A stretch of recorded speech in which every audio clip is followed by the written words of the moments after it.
It's unclear how much time has passed since the last episode, but Riku still hasn't created that force he was working on. And yes, Tiger and Shoffrey are still arguing over which force Riku should join.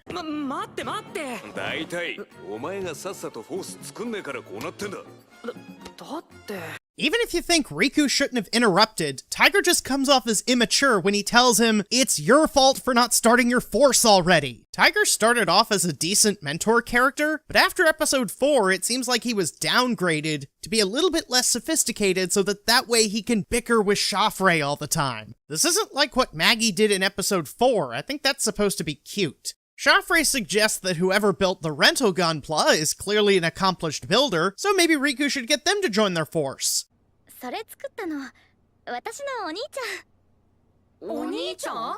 Up until now, I actually thought Nozomi and Yuki were related. Turns out I was wrong, and even though they do the same thing with Riku, Nozomi and Yuki just look like they could be related. And the scene where Yuki's criticizing Nozomi for not knowing what the Gunpla are called adds that funny bit of bickering sibling contrast. I guess we still have that to some extent because now it's Nozomi's older brother and he's supposed to be a better builder than Yuki, so let's see what he's like. Now Riku is super excited and he wants to tell Koichi all about GBN. フォースっていうのは GBN の中で作れるチームのことで GBN っていうのはガンプラバトルネクサスオンラインの略でりっくんテンパりすぎ Most anime fans can relate to at least one of these perspectives. Getting too worked up about your favorite franchise and one of your friends tells you tone it down a bit. Being the friend who has to tell your friend to tone it down a bit. Or just having someone explain their favorite franchise at you while you just have to stand there going, uh-huh. 悪いけど僕は参加できないよ。ガンプラバトルは引退したんだ。ごめんね。This leads to a stalking montage to the point where, 話だけでも聞いてください。お願いします。Considering they're outside his house and Riku's yelling through the door, I think Koichi showed amazing restraint.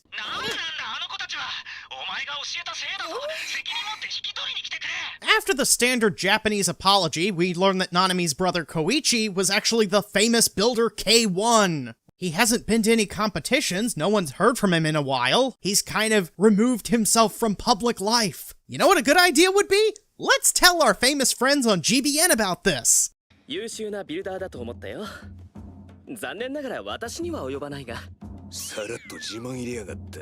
Tiger suggests that they do some research to figure out why Koichi quit, and that's when Nozomi explains that back before GBN came along, people played this game called GPD. Similar idea, except you fight with the actual Gunpla, just like Build Fighters. And just like Build Fighters, if your Gunpla gets damaged, it's actually getting physically damaged. Koichi used to play GPD with his friends, he had a team and everything, but when everyone started to move over to GBN, その時はすごく落ち込んでて、あまり外にも出なくなっちゃって。このままじゃまずいって思って、展示ブースに並べるためのガンプラを作ってもらうことにしたの。Koichi is literally having nightmares about this. His friends leaving him, telling him you can't just do what you love, and then the Gunpla are staring at him, so he goes to smash it! And he's crying while doing this. But they don't actually show him smash the Gunpla. Kind of interesting how Build Divers will show a Gundam fan who is so depressed that they think about smashing their Gunpla. They almost do it. But maybe they didn't. Maybe the damage was caused by improper storage. And besides, Gundam turns out to be the solution to your depression, even though it was kind of the indirect cause of it. 口ではやる気出ないとか言ってるけど、ちゃんと仕上げてくるし、期日も守るから、まあ大丈夫かなって。なんか気楽。If you know someone with depression, it can be difficult to talk about, hence the little bit of awkward laughter at the end. また君たちか。この間はごめんなさい。迷惑ならすぐ帰ります。That's a better way to handle things. It's like I tell people, when someone is depressed, don't add to their stress. The kids tell Koichi how Shoffrey was impressed by the build quality of the Gunpla. それにシャフリさんが言ってました。K1 さんは独自の世界観を持ってる優秀なビルダーだって。That got his attention, and while he doesn't let on that he's excited, back at home, あのシャフリヤールが Being able to play GBN at home opens up some interesting story potential, but now it's time for K1 to dive on in! What a coincidence! Sarah manages to find Koichi in less than 5 minutes. She can tell that he's the one who built Momo's Gunpla because reasons. And these 3 other Force leaders are here.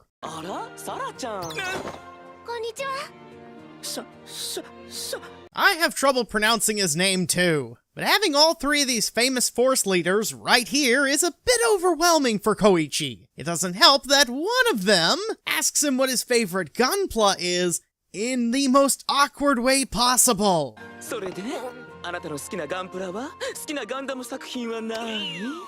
Obviously over the top, and it is kinda funny, but like I said in episode 2, it's creepy! This is all understandably overwhelming, and Koichi wants to know why all these Force leaders are so interested in Riku. Thankfully, GBN records your fights, which means we can reuse footage from previous episodes, but at the same time, the kids have discovered this old GPD system in the store, and this has saved battle data from Koichi's last fight.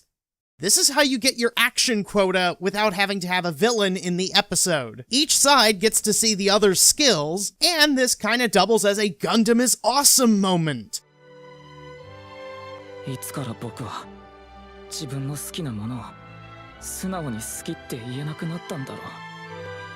There are definitely more serious shows than this, but Build Divers just got a bit more sophisticated. Nozomi just barges in without knocking and then drags her brother off to the Gunpla store, where the kids are busy rebuilding Koichi's old Gunpla.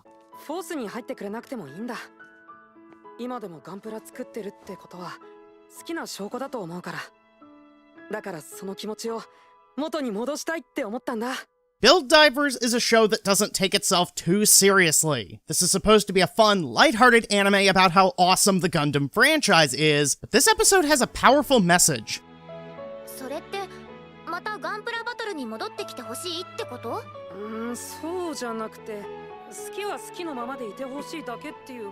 It's not about your level of participation, it's about being able to enjoy what you do. Koichi presumably gets paid to build those rental Gunpla. This wasn't some dream job, this was just something to do, and all the while he's still depressed, he's just not dealing with his issues. Thankfully Riku's gesture works, so now he's happy. Happy by Koichi standards, and he agrees to join Riku's force on the condition that they have to build the Gunpla that they're going to use themselves. Even though he built the Gunpla for his last team, the build universe is inconsistent when it comes to what it means if someone else built your Gunpla for you. So now that we've got everything taken care of, it's time to create our force. There's the lighthearted silliness I expect from Build Divers.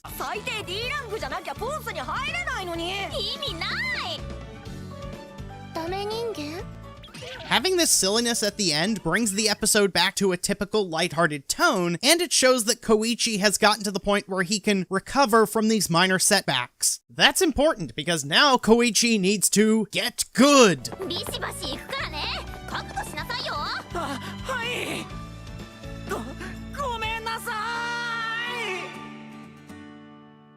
There are plenty of sad characters that are supposed to be brooding and angsty, and it makes their character look cool. Koichi is not one of those characters. There are some problems with the episode, like turning Momo into the stereotypical scared little girl for one scene, but this is an episode where the stakes are higher than just winning or losing a video game. This is about helping somebody who admits that they're not enjoying life to improve their emotional well-being. That's a serious topic which the episode treats with the respect it deserves. This is the Hypervisor signing off.